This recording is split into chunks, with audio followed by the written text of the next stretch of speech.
Simpson 260 VOM. Like I said, looks like we've probably got more folks than not in the audience here that actually have one. So, maybe we'll learn a couple of things about it as we go through here. Some of the information that we'll present, I've done little videos on here and there, but this is just kind of summarizing all of that in one fell swoop here. So with that, here's our agenda for tonight.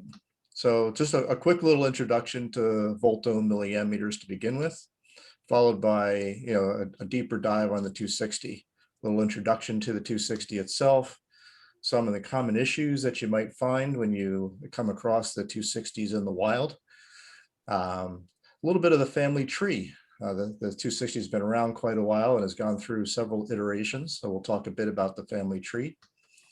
And we'll talk about some of the usage, not really so much the basic VOM usage, but maybe some of the other more unusual things in terms of using some of the other jacks besides just the two that you use for 90% of everything you do. Then we'll actually get into the theory of operation, take a look at the schematic, take a look at actually how you can calibrate these things. It's actually pretty easy to do.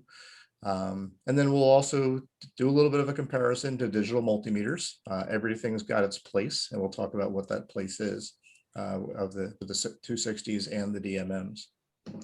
And then follow it up with a quick summary.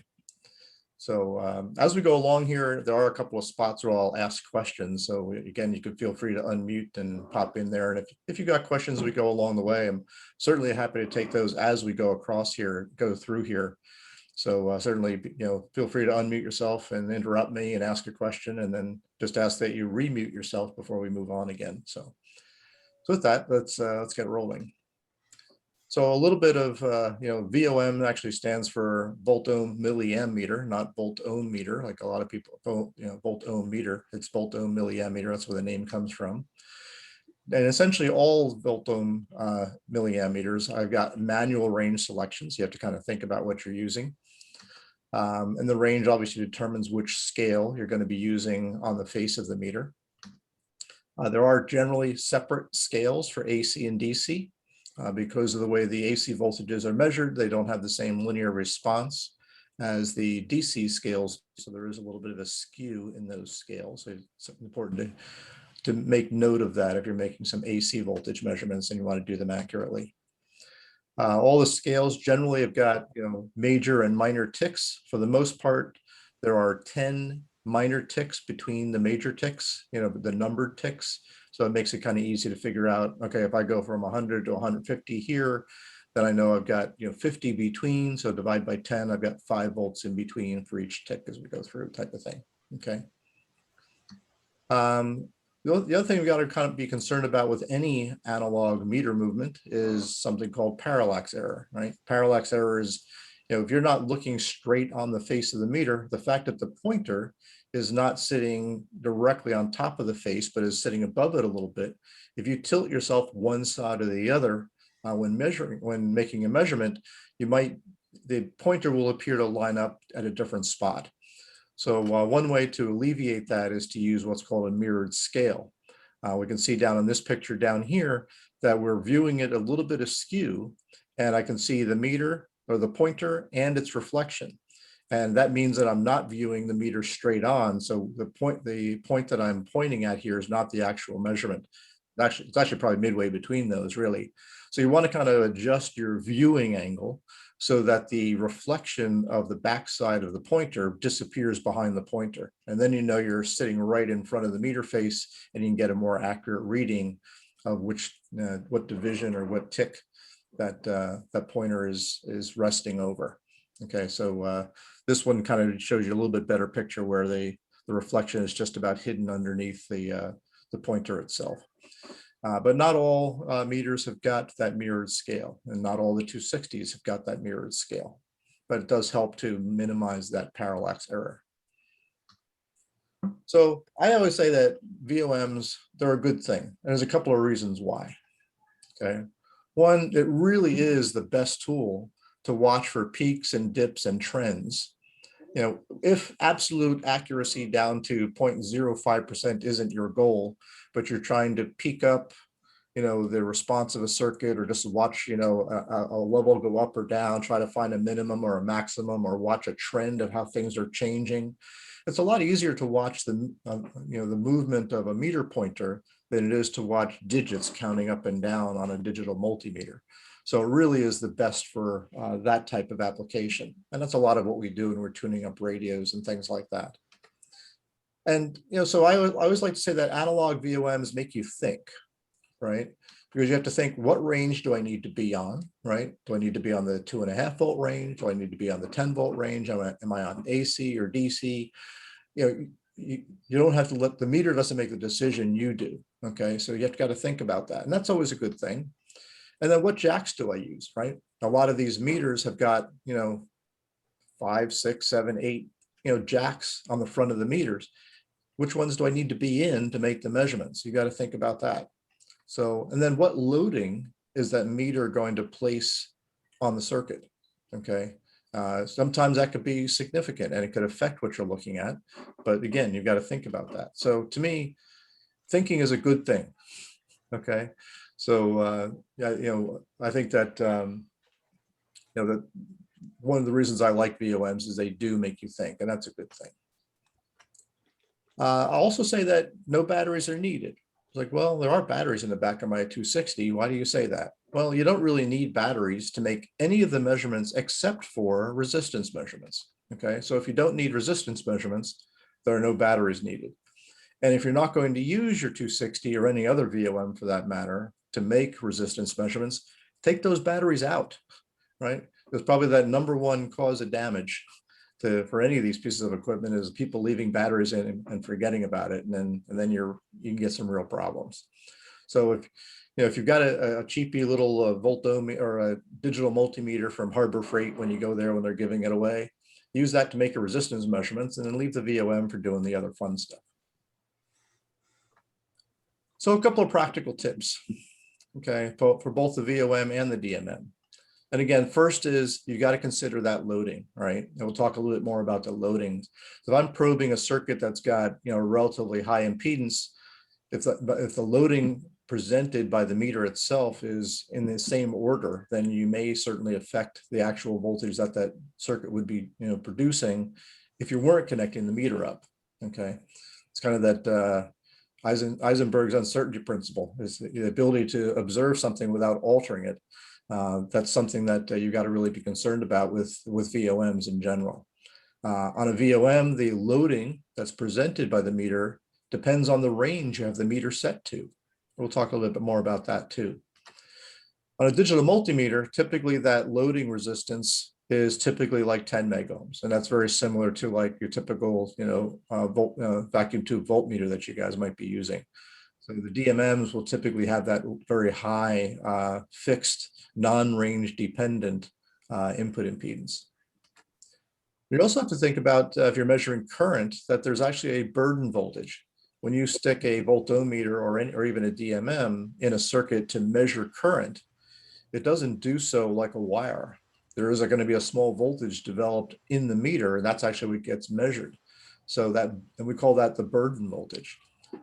It's not so bad with, you know, we're working with 9 volts, 12 volts, 100 volts, etc. The burden voltage will be tiny. When you start looking at low voltage circuits, then that burden voltage can be significant, and you got to think about that. So again, it's not zero. It does depend on what current range you're measuring. And generally, the higher the range, the lower the resistance, right? Because if we have a very high current range, we don't need very much resistance to generate enough voltage to go measure. So, so that's something to consider. And then also, when you're measuring AC voltages, there is going to be a limited frequency range, right? This is not an oscilloscope. It's not a spectrum analyzer. So when you're measuring AC voltages, you're typically going to be in audio frequencies or below. Okay, some meters will go up to, you know, a few tens of kilohertz or close to 100 kilohertz or maybe a little more. But in general, the AC voltage reading is going to only really be accurate for typically audio frequencies. And also keep in mind that the analog VOMs are not what we call true RMS measurements. The measurements are kind of scaled based on a sinusoidal input voltage. And if the voltage that you're looking at is not sinusoidal, the actual RMS value and the measured RMS value on the meter may be different. Now, oftentimes we're just using these meters to make relative measurements. You know, when do I have, you know, my volume is turned up or my signal gain is whatever it might be. You're just looking at relative measurements, so it doesn't matter. But if you actually want actual, real, true RMS measurements, then you're really kind of in the realm of DMMs that generally have got true RMS reading circuits in them, whereas the analog VOMs are generally going to read a voltage that would be proper RMS voltage for sinusoidal signals only. Okay. So with all that background on the VOMs, let's take and do a little bit of an introduction to the 260 stuff. Okay. And really, it's at least in the US, it's kind of the iconic industry. Sorry, Molly, did I yell? I'm sorry? Was there a question? No. Okay. So it's truly an iconic meter. It's been around for decades and decades, and probably the industry standard digital multimeter, or it should be analog VOM in the US anyway. In other parts of the world, the AVO meter is probably more popular than the Simpson 260, but here in the US, the Simpson 260 is king. The triplet 630 probably follows a very close second, okay? Again, pretty much the industry standard VOM, very, very rugged and reliable, as long as they don't get terribly abused or, you know, people do bad things to them. And they're pretty accurate, you know, as far as you know, an analog VOM is concerned, is probably one of the more accurate ones that are out there.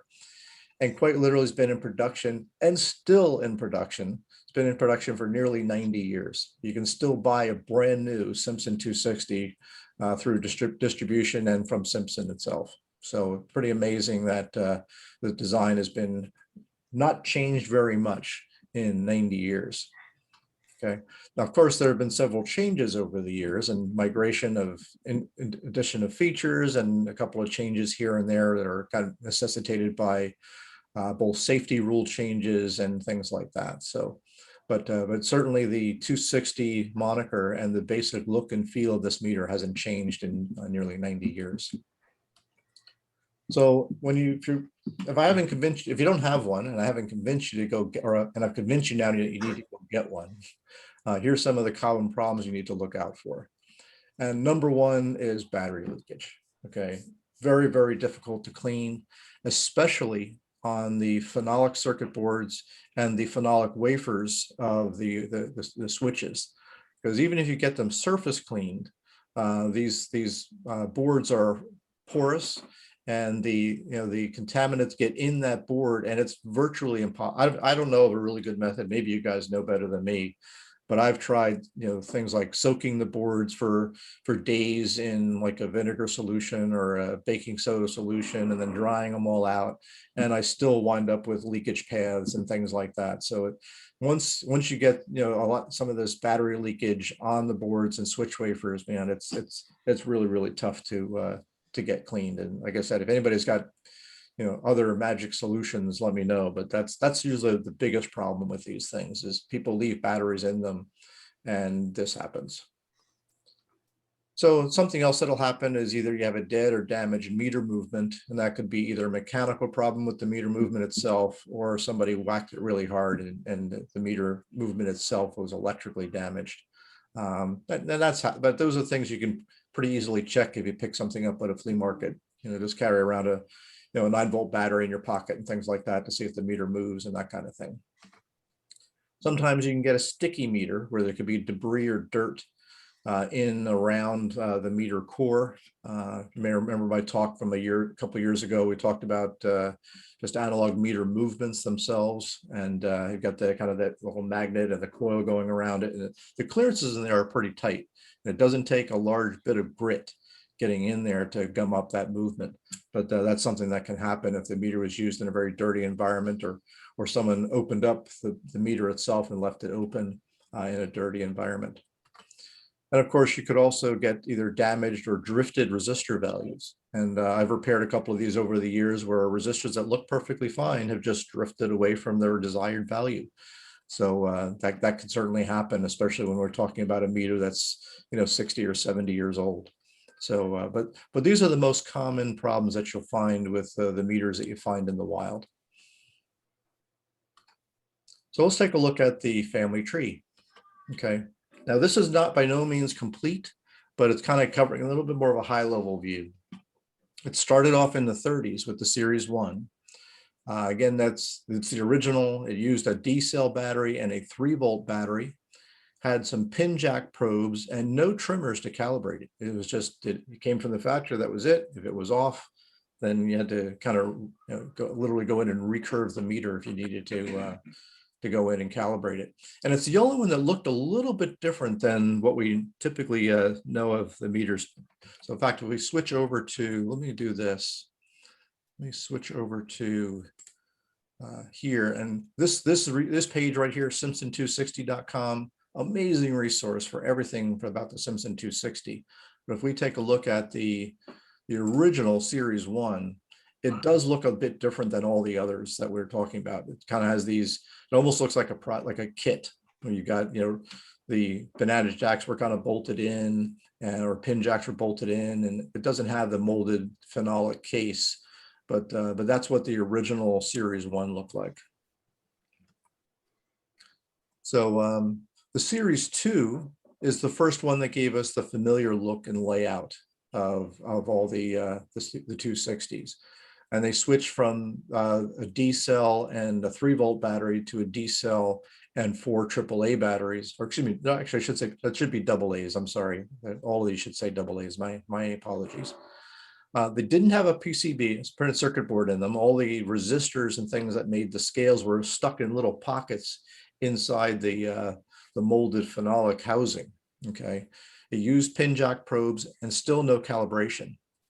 I've listed these two with red here because neither of these will indicate the series number anywhere on them. And the way to kind of tell them is that the Series 1 looks different, the Series 2 looks like the more modern ones, but it has the pin jacks and doesn't say series anything on it anywhere. Okay, so that's how you recognize the Series 2. The Series 3 came out in the later 50s, and it's the first one that included banana jacks for the probes, yay. Still D and 4 AA batteries. And it includes 3 calibration trimmers, 1 for kind of all the ranges and then 2 for the AC ranges. Okay. And I think the early 3s didn't have the label that said Series 3 on the meter face, and the later 3s did. But the fact that it had banana jacks and not pin jacks is a way to tell the Series 3. And it does have a printed circuit board in the back for a printed wiring board, single-sided. Okay. The Series 4, very, very similar to the 3, came out later in the 60s. It included 1 more trimmer for calibration.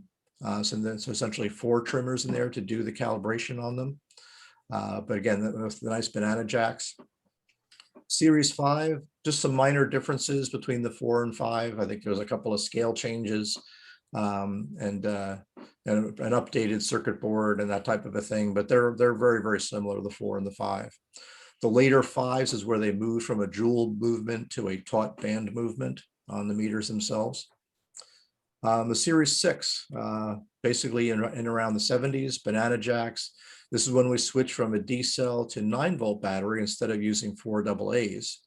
It includes the cal trimmers and also includes a battery door, so a separate door access panel on the back. So instead of having to pull the whole back of the meter apart to get to the batteries, there was just a little, screw you can use with like a little coin to open up to get to the batteries and the fuses. So that was a nice big improvement there. Okay. The Series 7 came out later in the 80s and 90s as above, has got the battery door, the trimmers, this battery configuration, but they switched to this oddball reverse banana type of connection for the probes. And they're tough to get. I mean, Simpson still sells them, but you can get adapters that sometimes work, sometimes don't. There's Probe Master, I think, makes a probe set that's for them, but nobody else really does. So they're harder to find probes for. Okay. It's supposedly done for safety reasons, but I don't know. I just don't like the reverse bananas. And then the Series 8 came out later in the 90s and basically still available today. They made the mirrored scale standard on the Series 8, where it wasn't standard on the previous models. Okay, but it's basically the same as a Series 7. Now, this is kind of the high level family. A lot of these, especially going from like the 4 and 5 and on up, had different suffixes. Sometimes there was there was a 5 and then there was a 5A. Okay, anytime there was an A suffix added to any of these, it indicated that it was kind of a little bit of an update. Maybe they might have made a construction change or a circuit board change or something like that. Oftentimes it was something you couldn't visually see, but it just was a revised version of that series, because these series ran for a decade or more each one. So sometimes you'd get an A model, like a 5 and a 5A, for example. Okay. If you see an M after the model number, like a 5M or a 6M, the M means it had the mirrored scale, and that was an option that was available. So you could buy a 5 or you could buy a 5M for a little more money for the mirrored scale. Okay. And sometimes you'll see a P. The P means that the meter has got a overload protection circuit in it. It does rely on having the 9-volt battery in there in order for it to work. But it would do is if the meter saw an input that was something like greater than 4 times the scale it was set to, it would open up the connection so that you wouldn't toast the meter. But that's what the P stood for. And then there's a couple of others that had like an X or an XLP, and that meter is basically the same guts, but the meter case itself is like an industrial ABS plastic instead of the phenolic, black phenolic that we have on all these others. But otherwise, the same scales and things like that. So we'll take a look. What are some of the common things here, right? The Series 1 and 2 had pin jacks, and I kind of label that in red because to me it's harder to find those pin jack probes, so I'm not real crazy about that. And of course, the Series 7 and 8 have got those reverse banana plugs, and we don't really like that either. So, so that could be a problem. All these ones in the middle, the 3, 4, 5, and 6 have got banana jacks, great, and they've got cow trimmers, great, so we can actually adjust them and calibrate them. Okay. And then these last 3 down here have got the separate battery compartment or the battery door. Okay.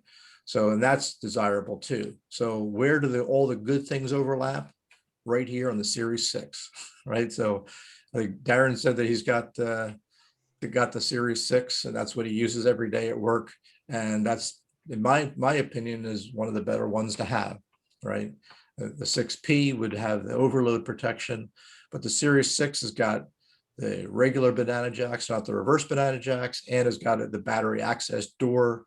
And there's 2 reasons where that's important, really. One is that it makes it easy to get to the batteries if you want to replace them, but also it means that if someone ever left the batteries in it and those batteries corroded, the corrosion was generally limited to the battery compartment, and it generally didn't leak into the circuitry that was sitting outside the battery compartment. So it's more likely to survive a severe battery leakage problem than these earlier models were to have. So again, the Series 6 is, if you're going to look for one, that's my favorite one. If you find a 7 or an 8, as long as it comes with the probes, they're fine meters as well, right? But I like the Series 6. I think it's the best combination of all of these variations and generations of the meters. I'm sorry, Alan. Yeah. It seems I see mostly Series 5s at swap meets and all that. Do you have a number of how many were made? Was that a very, very popular time? 60s, well, 70s, or just the span is that much? Yeah, longer? I mean, it certainly was probably one of the ones that was being produced for the longer period of time, and also probably hit a pretty good sweet spot of when electronics started really Yes. right? So I would imagine that from a volume standpoint, is probably one of the more popular ones that they've sold. Okay, so I think the 5s and 6s are probably the most popular ones that are out there, because they're kind of hitting when electronics was really kind of exploding a bit, and it's prior to when inexpensive DMMs were available. Yeah. that's true. What's a reverse banana jack? What does it look like? Well, Is it it- looks kind of like, if you look down in the hole where the probe plugs in, instead of being a hole, you see the pin. It's the banana pin itself that's normally at the end of the probe is sitting in the housing. So the end of the probe is actually like a socket. So the pin is in the meter and the socket is on the end of the wire. If you look, I'm holding one up right now. I don't know if you can. I don't know if anybody's got the, Yeah, I don't know if you can see it, but that's Mine's a got a, reverse. I got one too. That's got a a higher reverse def banana camera. plug for a series 7 or 8. Yeah, yeah. Yeah, but it quite literally is just the reverse, okay, where the pin is in the meter, sitting down in the hole there, so you can't touch it. And then the probe itself is shrouded, and it basically is a socket. So the idea is that if the probe was connected to something, you wouldn't be able to touch the other end of it that's going into the meter and hurt yourself. And you can't touch any of the connections on the meter because they're recessed into the hole. So it's done for safety, but it's, it's just a lot less popular and a lot harder to find probes for. I mean, if you go to Simpson to buy the probes, they charge you like $40 for a probe set. It's pretty crazy. The banana plugs that I have on my present digital meter are regular banana plugs, but they have a sleeve around them. Yep, exactly. And this was prior to, Simpson never figured that part out to do it that way. But whereas the rest of the industry kind of went that way to a shrouded banana as opposed to the reverse banana. So. Okay. All right, let's do a little bit of an overview of the 260 itself. Okay, it is a DC and AC voltmeter and a DC ammeter. It is not an AC ammeter. Okay, so you get DC or AC volts, DC ammeter, and an ohm meter. That's basically what its function is, right? It has 3 basic controls, right? To control two switch positions for DC. This allows you to alternate the polarity without having to swap the probes. Because you might have the probes with the alligator clips plugged into something, and you might want to go swap that polarity. The other thing that's kind of neat about that is that if you're measuring like a semiconductor diode or something like that, and you've got your clipped over that diode, you can flip this switch and reverse the polarity of the voltage that's applied in the ohm meter position. Okay, so it's kind of convenient from that standpoint. And of course, your 0 ohms control and the range switch. Obviously, there are several points of connection. We'll talk about those. Why don't we do that? Let's talk about some of those special connections. So some of them have different ranges and functions specific to those connections themselves. It could be high voltage or high current measurements. There are also some special ranges that use a separate jack, and we'll take a look at that. And there's one called output. So there's a question that I'll ask right now. What is that output connection used for? Anybody know? Yeah, that's if I use that for the when you want to use it. I don't know. I've used it for like a digital meter or doing like setups where basically it's a continuation of your positive on your, isn't it? The continuation. It pretty much is. Oscilloscope or. No, it's actually not an output. It doesn't produce a signal. Okay? No, I'm saying it's in parallel. Right. It's in parallel with the positive connector, is it not? It's almost. Yeah. Okay. So what it is, it's a special AC coupled input for AC voltage measurements that might be riding on a DC bias. So if you set it to AC volts, like I set it to, 2.5 volts, and I switch this to AC, I make my connections to common and plus, it'll work just fine. But if you're trying to measure the AC variation on top of a DC bias, like at the primary side of an output transformer in an audio stage, for example, if you measured it with these jacks, you're essentially going to be DC coupled to that. So you're going to see like the plate voltage, DC bias voltage, as well as the AC variation. The output jack inserts a large value capacitor between the plus input and the output jack. So it will remove the DC bias. So you only look at the AC or varying content of the signal sitting on top of that DC bias. Okay. So, and something to keep in mind too is that because there's a coupling cap, there's going to be some frequency response limitations for that as well, depending on the range Okay, and this is a plot I got out of one of the 260 manuals. So, if you're on, like this guy right here is for the 2.5 volt AC range. And what that tells you is that the sweet spot of the measurement where it's going to be accurate is going to be only in the, few kilohertz range. Okay, and if you start to try to measure something at 100 hertz or try to measure something down at 60 hertz on that low voltage range, the capacitor is not going to be low enough impedance to make that measurement properly. Okay, so but on the higher voltage ranges, it works just fine. So this is something to keep in mind, a little subtle little thing that you might not have realized that and might affect the accuracy of your measurements, particularly at low frequencies. Okay, and of course we can see here that the high frequencies tend to roll off once you get above about 20 kilohertz or so. So a couple of other special connections here. So let's say I want to make measurements on the 10 amp range, okay, on the meter. How do I do that? Well, there's actually a 10 amp setting. Okay, it says 10 milliamps and 10 amps, right? There's two little nomenclators there. Usually the second nomenclature means you're using a special jack. So in this case, you've got a minus and a plus. So you don't use any of the other connections. If you're measuring 10 amps, you use these two connections and that range switch position. Let's say you want to measure something on the 1 volt range. Okay, you can see there's a 1 volt range right here. Okay, so in that case, you would use the common connection, that 1 volt range, and this 1 volt jack, not the plus jack down here, right? Because if you plug into that, you're going to be on the 2.5 volt range. If you plug into this, you'll be on the 1 volt range.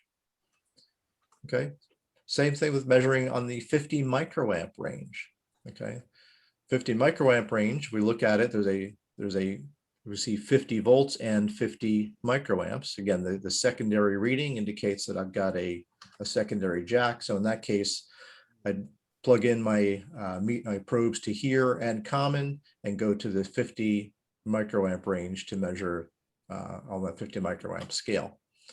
And of course, measuring on the 1000 volt range, same type of a deal. We've got the 500 volt range. If you use this connector, if you move over and plug into this connector here, you'll be on the 1000 volt range. Okay, so you can see that, and really your kind of key to that is kind of the smaller print indicating that you've got another jack to use instead of the common and the plus, which are used for everything else. Okay, except for the output jack that we talked about already. So what about that decibel scale? Down the lowest scale on the meter is calibrated in decibels, of course. Now, what is that typically used for? It's mainly used for audio, okay? Where 0 dB, okay, that level right there is generally calibrated to be a milliwatt into 600 ohms, which is 774.6 millivolts RMS. So if we take a look, for example, at the 2.5 volt AC scale, okay, there's 0.5, there's 1, so that's 0.6, that's 0.7. So 0.774 is right there lined up with the 0. Okay, so if you're on the 2.5 volt AC scale, you can read the audio decibel level directly right on that meter, where 0 dB is a milliwatt into 600 ohms. And so you've got that direct reading when you're on that 2.5 volt scale. You can use the output to remove the DC component if there's a DC component on what you're measuring. So, but you just have to kind of be mindful of that frequency response curve I showed on the previous slide. And of course, if you're measuring larger AC voltages, you can still use that dB scale, but then you would just add several dB to your measurement based on this table right here. So if you put yourself on the 10 volt AC range, you would take whatever reading you have and add 12 dB to it. So if I was measuring, say plus 4 dB on the 10 volt scale, then that would actually be plus 16 dB in terms of the actual measurement. But conveniently, most of the meters include this little table right on there so that you can properly use this dB scale at higher AC voltage ranges. So let's talk about the loading considerations. So what does this mean? This 20,000 ohms per volt and 5,000 ohms per volt DC and AC. Does it mean it's the meter sensitivity? Does it mean it's the meter's input resistance? Or does it mean that it's the meter's full scale current rating? Or is it all of the above? What do you think? If I'm not mistaken, that's all. It's the full the amount scale. of load that the meter, amount of resistance that the meter has with reference to loading down a circuit. Yep. Isn't it just, Whereas, oh, I'm sorry. No, go ahead. Go ahead. Go ahead, Mike. Oh, yeah, no, I was just gonna say, isn't there a shunt resistor? So that it's, if it's a 1 volt scale, it would be 20,000 ohms. If it's a 10 volt scale, it's 200,000 ohms. Yep. So really, yeah. So the answer here is really all of the above. Okay. So it's the meter sensitivity. Okay. Because the sensitivity means how much of a signal do you have to apply for the meter to move, right? So it really cuts down to, how sensitive is that meter movement, and 20,000 ohms per volt means it's effectively the series resistance in series with the meter movement. Okay. So 20,000 ohms per volt, if you just inverted that and say volts divided by resistance, gives me what? Gives me current. So what that tells me is that the full scale current reading of the meter is 50 microamps, right? Because 1 volt divided by 20,000 is 50 microamps. So it really is all three of these things. It tells me that the meter is a 50 microamp meter movement. So that kind of implies the meter sensitivity. And it also means what resistance is that meter going to present on the circuit that I place it on, right? Because I have it on the 1 volt scale, it's going to look like a 20K ohm resistor.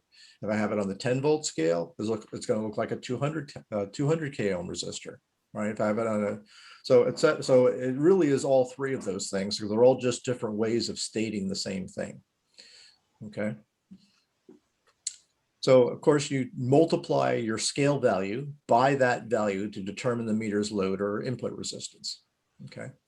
And it is something to be aware of, particularly at the lower voltage ranges. It's not going to be a terribly high resistance. So if you're trying to measure a circuit where maybe you've got a resistor in that circuit that is, 50K ohms, if you put the meter on, say, a 10 volt scale, it's like putting a 200K ohm resistor in parallel with that. Is that going to affect it? Yeah, it might, right? So you've got to think about that. Okay. And of course, the AC voltage, the AC sensitivity or AC input resistance is 4 times lower. It's only 5,000 ohms per volt. Okay. So you've got to think about that as well. If you're trying to measure AC voltages, you might, if you're on the 1 volt scale, that's going to be only a 5K ohm resistor. Okay, is your circuit going to be happy with that? Think about that. Okay, so again, the DC ranges are 200 or 20,000 ohms per volt. The AC ranges are 50,000 ohms per volt. Now, low values aren't always a bad thing. Anybody have a good idea why? So the one reason why the low resistance readings aren't necessarily a bad thing. It's particularly helpful when you're looking at like AC line voltages and things like that. Because if you've ever gone and checked to see if an outlet was live with a digital multimeter after you cut the breaker, you might stick your probes in there and see some 50, 60 volts there. You say, wait, I cut the breaker. Why am I seeing 50 or 60 volts there? It's because that meter is so sensitive that even just a little bit of inductive pickup that, from, other wiring in the house and things like that is enough to deflect something on that meter. Okay. Whereas if you plugged in, your Simpson 260 at 5,000 ohms per volt, okay, on the 250 volt scale, for example, that meter's resistance would load down that parasitic inductive load to the point where you wouldn't see the voltage there anymore. Anybody who's ever done any work in domestic or industrial wiring oftentimes would use a voltage detector called a Wiggy, named for the company that made it. But basically a Wiggy is like a little voltage tester that is a little solenoid inside instead of a meter. It's a little solenoid that deflects when you hook it up. But the good thing about a Wiggy is that it loads the circuit enough that if there was any kind of phantom or stray voltage just being picked up inductively, it would swap it out. So you'd really be able to see whether the circuit was truly live or not. So that's why lower AC voltage ohms per volt readings aren't necessarily a bad thing, but you just have to think about them depending on what you're measuring. But oftentimes that can actually be an advantage. Alan, I got a question. Yeah. If you're using a modern digital voltmeter that's got, say, 10 meg of input impedance, and you've got a schematic that says these values were given for 5,000 ohms, Yeah. how do you find the corresponding resistance that you need to add to your digital meter to give you the corresponding? If you think about it, you have to be careful if they're saying if it's actually 5,000 ohms or if it was on 5,000 ohms per volt or something like that. Find out what. Yes, 5,000 ohms per volt, for example. Okay.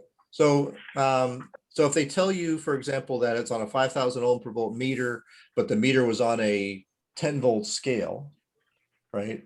Then you know that the meter's resistance that they were using for that measurement was 50,000 ohms, right? Because you multiply the meter scale by that number, okay? Then once you know that total resistance number, then you can say, well, if my DMM is 10 meg ohms and I need it to look like 50 k ohms, 50 k ohms is so much smaller than 10 meg that if you just literally stuck a 50 k ohm resistor in parallel with your meter leads, you would do it. Mm-hmm. Makes sense? So you basically have to figure out what scale they would have used on a VOM at that time. Yeah, and Yeah. likely they might even specify what meter was used, because then you can probably figure out what scale they were using. That's true. Sometimes they do. Sometimes Yeah. they do. Yeah. Yeah. Yeah. All right. Thanks. Sure. Alan, Yeah. this is a Wigginston, Yeah. the Wiggy. Oh, you've got a wiggy up? Okay. I don't have the videos up here right now. So yeah, there's a wiggy. That's it. There you go. That's what I used always in my field. Yep. And it's Yeah. made by Square D. Yep. And yeah, the wiggy, does it have a rating on it for resistance of what load it presents when you put it on in your circuit? No, it does not. Okay. But it's pretty low. So it's a little wired solenoid. I mean, you can. That's what it is, yeah. Yeah. They Yeah. made them since the 1930s. Yep. Yep. And again, it's a good, and it's so that you don't get these induced voltages, you know, kind of fooling you to thinking that a circuit's live. Right, and it also, since it is electromatic, it also will jump in your hand. You'll feel it humming. Oh yeah. You'll know the voltages immediately. It'd be Yep. Yeah, it what, 20 vibrates or- and or clicks 2 and makes all, you know, it makes a little bit of a racket. Yeah. So, all right. So the 260 is not a wiggy, but it will always do, you know, having that lower AC voltage can be a good thing, could be a bad thing, but it's something that you've got to consider and think about. Okay. All right. So here's let's talk a little bit about how the Simpson 260s work. I mean, this is a basic schematic. I think this is a series 5. The way to read these schematics, you may be familiar with kind of looking at this, but like the main range selector switch, in this case, it looks like it's got 4 different positions, like 2 wafers with 2 sides on each wafer. The dotted lines indicate that they're all tied together. So the little arrow, if this is moved down to this position here, that means it's moved down to this position, and this position here. And you can see if I move down to like position 6, this wafer isn't connected to anything anymore over here, right? But that's how you kind of read the way these things work, okay? It can be kind of tough to follow, so I'm going to break this down by mode so you can kind of see how all this works. But you can see all the different connections and things like that, okay? So let's take a look at the theory of operation. And I like to start talking about what I call the core of the 260, okay?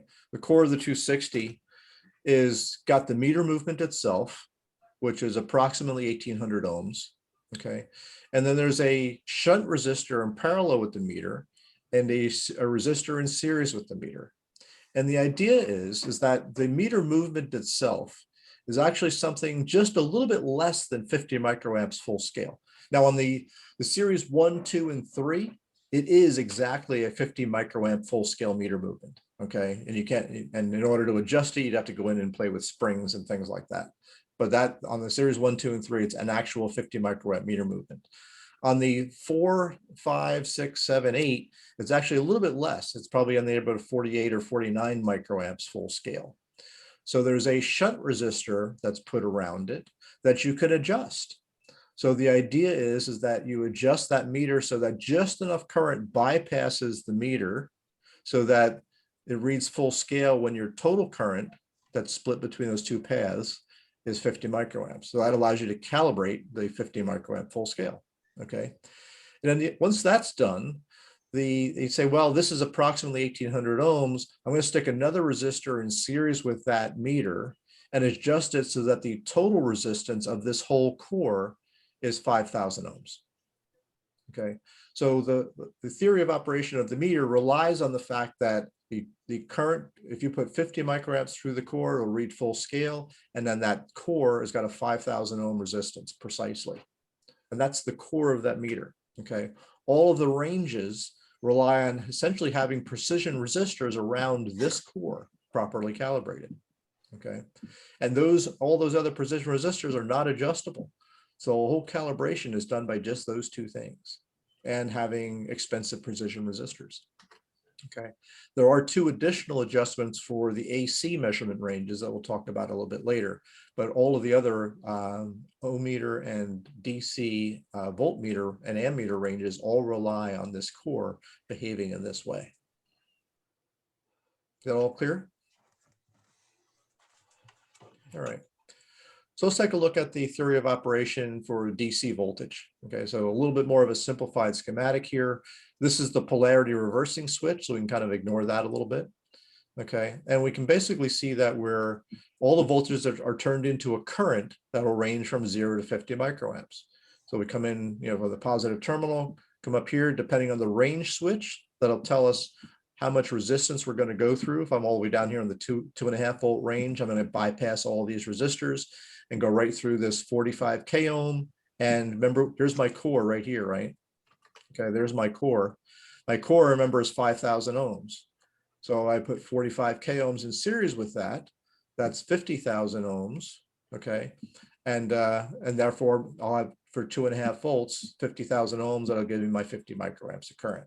Okay, and that'll be a full scale reading, and then the rest of it follows all the way out, to the common terminal. Okay, so the rest of these resistors are all just scaled, relying on the fact that I've got this 45 k ohm resistor here and a 5 k ohm core, and the rest of this just is scaled up to give me 50 microamps at the full scale reading for 10, 50, 250, 500 volts, and 1,000 volts. Okay, so it's as simple as that. There's the special 1 volt scale, it's got a 15 k ohm resistor. And then there's generally a pair of cross-connected diodes in parallel with the meter movement as a little bit of protection against gross overload. Okay. So again, SW2 is the polarity reversing switch to switch the polarity to make it easy to be able to go move probes, for example. Okay, so that's how the DC voltage ranges work. How about DC current? So DC current puts a precision shunt resistor path around our core, right? Here's our basic core again, right here. And we can see the current ranges are going to basically have current come up and then split between going down this path this way and going through the core. So we're basically just putting resistors in parallel with the meter to bypass some of the current around the meter. As you go up to the higher scales, you'll see that not only are you reducing the number of resistors and therefore the total resistance in the shunt path, meaning more current will go that way. Also, you're inserting resistors in the series path.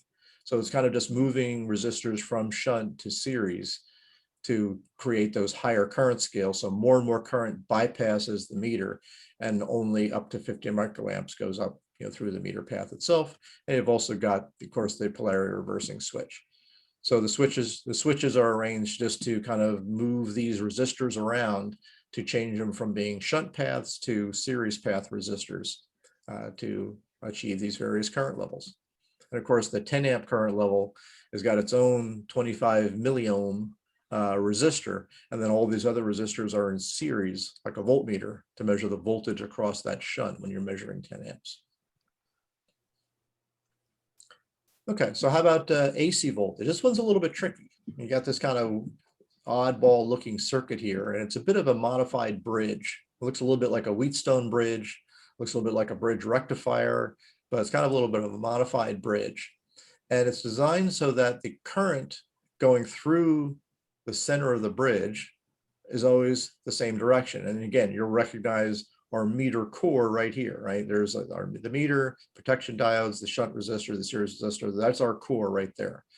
But the way this is all arranged, you'll always have current going in the same direction through that core. So for example, let's consider let's consider the polarity or the AC half of the cycle or the positive half of the cycle, where this terminal is more positive than common. Okay, so we'll have current that goes down this way. This current will get blocked by that diode, so nothing goes that way. So the current goes down through this diode here, and then it can split between this path and this path, which is a series resistor, and then the core, and then another series resistor here, and then the currents meet up and come back out. So you have this series path that's shunted by that path. Okay, so during the positive half cycle. And then during the negative half cycle, just the opposite occurs, right? The current goes the other way. The current reaches this point, can split between these two paths. This current here, okay, will come up. I can't get current that goes back this way through that diode, so that one's going to block that. So this current goes this way, this current goes that way. So again, we're always you'll notice that both these arrows are pointing in the same direction. During the positive half cycle and the negative half cycle, the current is always flowing in the same direction. So it's kind of like a full wave rectifier, okay, in a sense. It's giving you the positive blips going through the core. And of course, the resistors are all scaled to give you those voltages. And because you have this shunt path in both cases, you do have some current that bypasses the core, hence the meter is less sensitive. That's why you're at that 5,000 ohms per volt rating, okay? So that shunt kind of reduces that sensitivity. Okay, the calibration is really two adjustments here. It's the adjustment of this resistor right here and this one right here. We'll talk about the calibration here in a moment, but those are the other two trimmers that are inside the 260. So the resistance measurement is basically you generate a voltage across a known resistance. Okay, again, you got the polarity reversing switch here, but if we just follow this around, let's say on the one-time resistance scale, if we look at the series path, we've got our resistor connected here.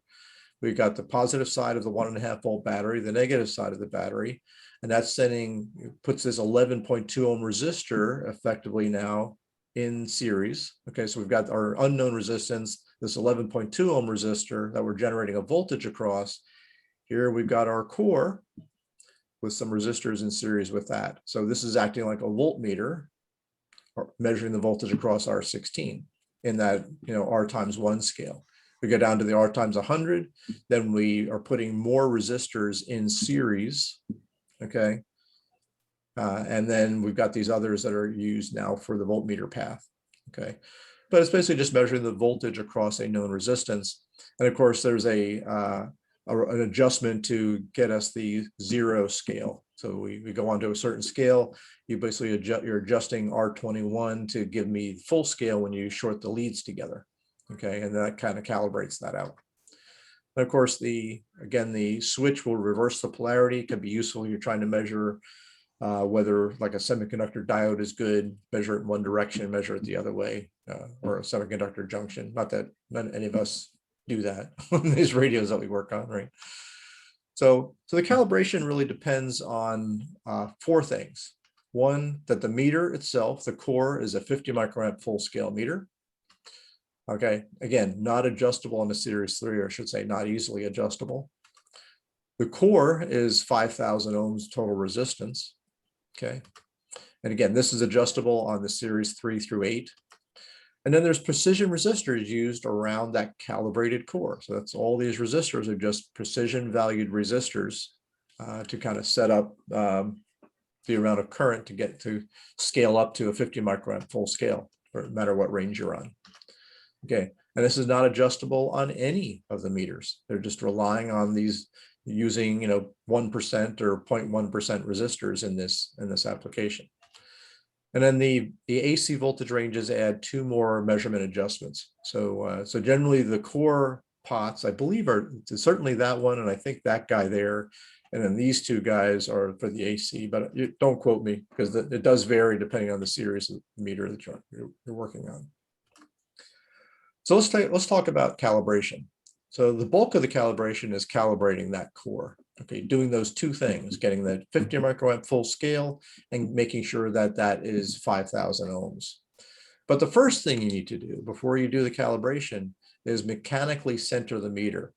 Generally underneath the meter, there's a little screw that adjusts spring tension to ensure that the meter pointer is sitting right at 0. And you got to do that first, okay?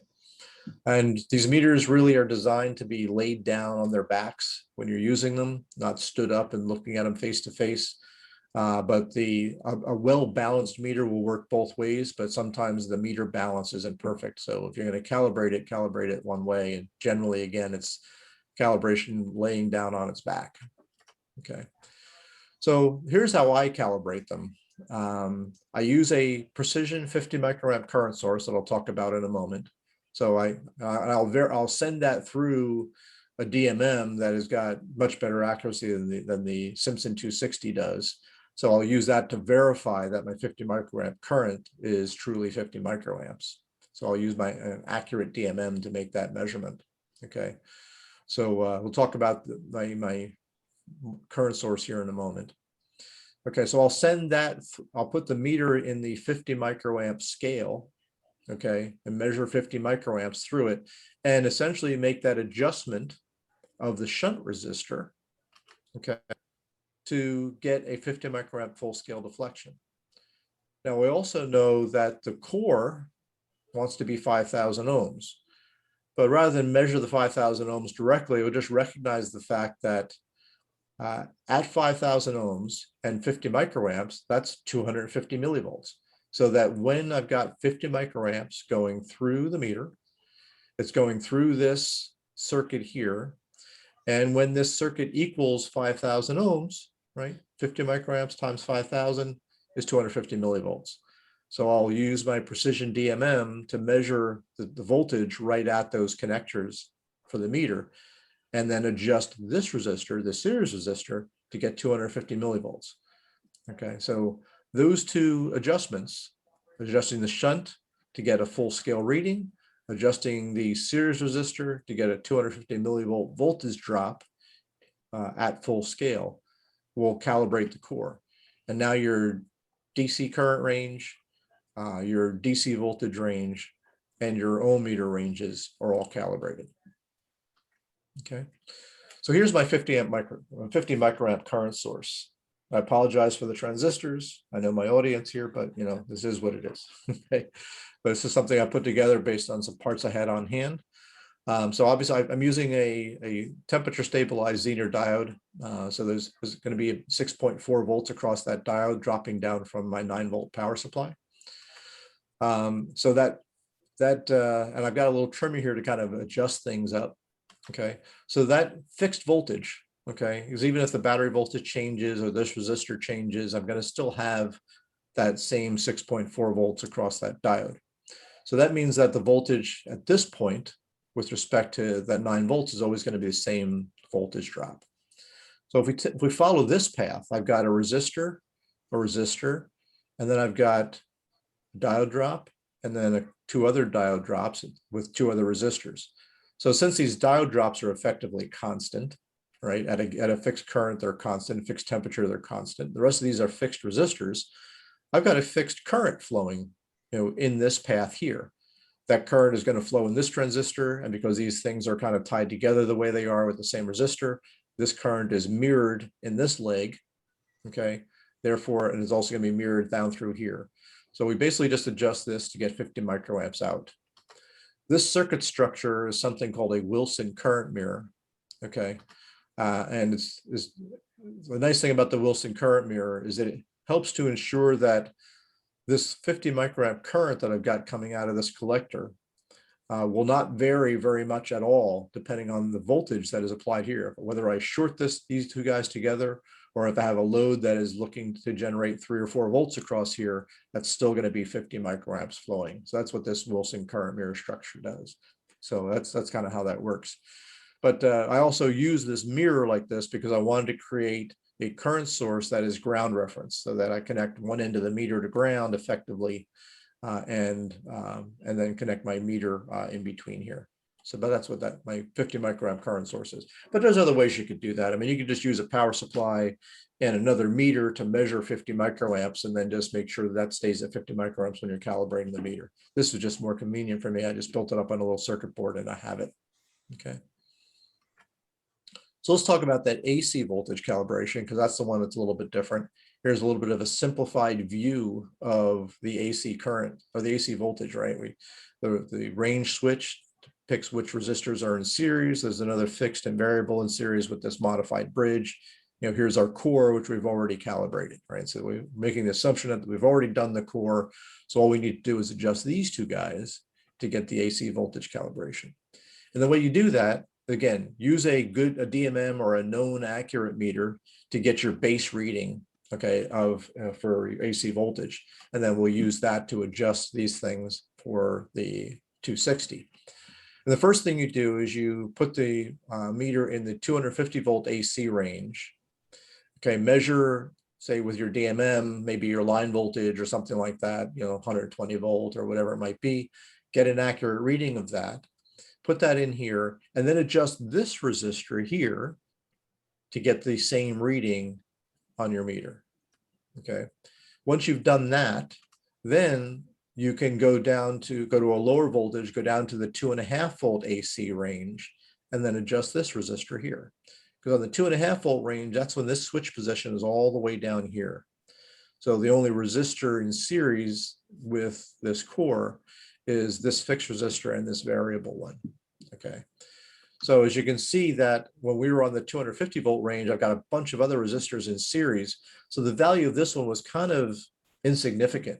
It doesn't really matter what it is. So that's why you want to calibrate the 250 volt range first to get this guy right. And that gets this kind of modified bridge calibrated. And then you can go down, eliminate all these resistors and calibrate that guy to get the lower voltage range fixed up. But that's how you calibrate the AC voltage range. It's a two-step process, you know, and you just have to have a signal source that you know is something just under, you know, something under 250 volts and something under 2.5 volts AC.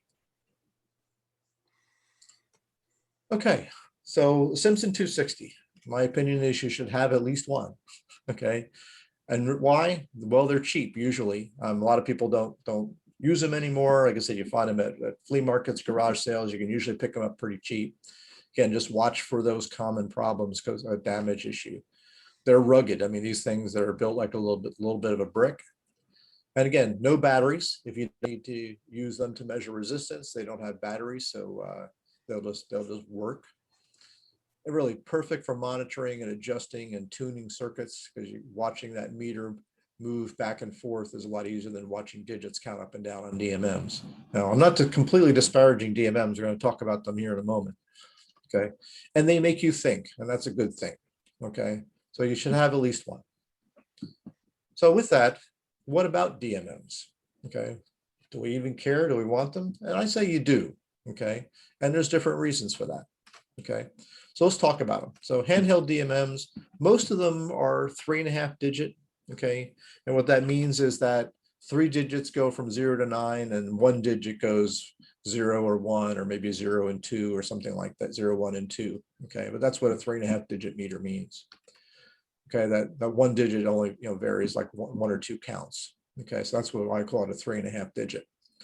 Some of them have got a little bit of a digital bar graph, and that's a really poor substitute for an analog meter movement, but it is something. Okay, but I wouldn't want to use that to peak up a circuit, but it's got something. Some of these little cheapies, like this is the guy from Harbor Freight, they don't have that. Okay, but a lot of other ones do. Now, some DMMs are built and designed and geared for particular applications, maybe electrical and appliance or industrial work, or electronics work. And a lot of that will depend on like what voltage scales and current scales they actually support. Will kind of indicate which kind of market they were kind of targeting with that particular digital multimeter. So you just want to be careful of that. Consider what it is that you're looking at, or what you're working on, what voltage and current ranges are going to be most important to you, as well as some extra features that we're going to talk about here that might help you out. Okay, so DMMs, generally the input resistance is a fixed constant 10 megohms regardless of the range.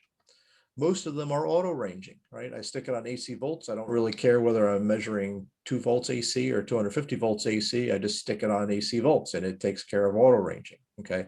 Same thing with DC volts. This one does have a millivolt scale as well as a volt scale, right? Or a microamp scale and a milliamp scale, but that's about it. But most in general, they're auto ranging. So what does that mean? You don't have to think about it. I don't like that. Okay. Some DMMs are not auto ranging, like this one here doesn't have auto ranging on it. Okay. So again, you set the mode and that's it. You just have to be sure to use the correct jacks. They might have separate high and low ranges. Okay. Some are not auto ranging, like I said.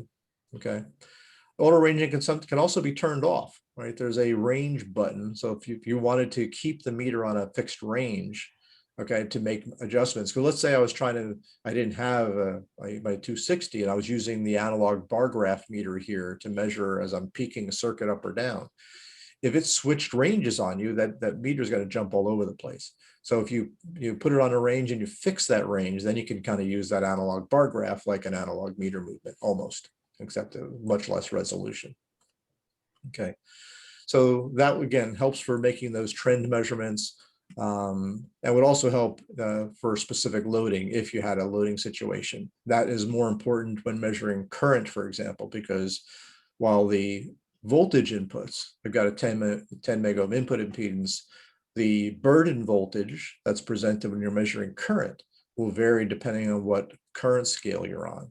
So by fixing that, you can kind of set up that burden voltage or that basically the shunt resistor that we're measuring a voltage across inside the meter. And most of them have got a continuity beeper, which can be handy just to see if a wire is broken or something like that. So something the 260 doesn't have. Okay. Now, a lot of DMMs will have special functions that just don't exist on the 260 unless you've got one of these special little adapters that we were talking about before we started the presentation here. Many of them can measure frequency, up to a few hundred kilohertz sometimes. So that can be a handy thing. Okay. But DMM or the VOMs don't have that. Oftentimes they can also track the min and max voltages that are measured. So if the thing's varying up and down, you can go back and look at what was the maximum voltage I saw and the minimum that I saw without having to remember what those numbers are. Some of them will have an automatic diode or semiconductor junction measurement. So it'll send a fixed current through that junction and measure the voltage across that. So it makes it really easy for testing and sometimes matching diodes and that kind of thing. Some can measure capacitance. Okay, and that could be handy, obviously, without having to have a separate meter and something that your VOM can't do. Some you can put a temperature probe on and actually measure temperature. Some can measure the transistor current gain or HFE or beta. Okay, some have got that functionality, as well as being able to measure delta or relative measurements. Let's say I'm measuring something and I say, okay, that's what I want to be 0. I can zero the meter out at that point and then make relative measurements with respect to that other measured voltage. So that can be handy as well. Okay. Now the bench DMMs are basically like a handheld DMM on steroids. They're generally 5.5 to 8.5 digits of resolution. When you really need super accuracy, there you go. Okay. They're generally higher accuracy, 0.05, 0.02%, type accuracy. Again, for a lot of work we do, may not be necessary. Okay. They'll generally also support what are called 4-wire measurements, generally for measuring, when you're measuring very low resistance with an ordinary, DMM or even your VOM, the lead resistance, your probe resistance, can sometimes be as high as the resistance you're trying to measure, or sometimes higher. So that can make it hard to do. I try a delta measurement sometimes to fix that or whatever, but a 4-wire measurement is really the right way to go for that. And the bench DMMs support that, where the current is forced through one set of leads, and then the voltage across the resistance you're measuring is measured with a separate set of leads. So you don't have the voltage drop associated with your probe resistance entering into your measurement. A lot of these bench DMMs will support logging of data into memory, support some filtering and averaging functions and things like that, some more advanced functions, as well as special functions like measuring, like this meter here will measure total harmonic distortion, kind of a neat thing. Okay, again, things that your VOM is not going to have. Okay, so if we compare these two the analog VOM is kind of like the slide rule, right? The DMM is like your calculator, right? One of them, you got to think a little bit more about how to use it, but it gives you a little bit, in my mind, gives you a better feel for the numbers or a feel for what's going on, where a calculator or a DMM doesn't give you as much of a feel for what's going on because you don't have to think about it. You just put the things on and read, right? So, so that's kind of the difference there. Again, analog VOM, great for trends, peaks, and dips. You kind of get a mechanical averaging. If you had a signal that's varying very rapidly, the meter movement itself has got some inertia to it. So it's going to essentially mechanically average the reading. Okay. And again, no batteries necessary except for resistance.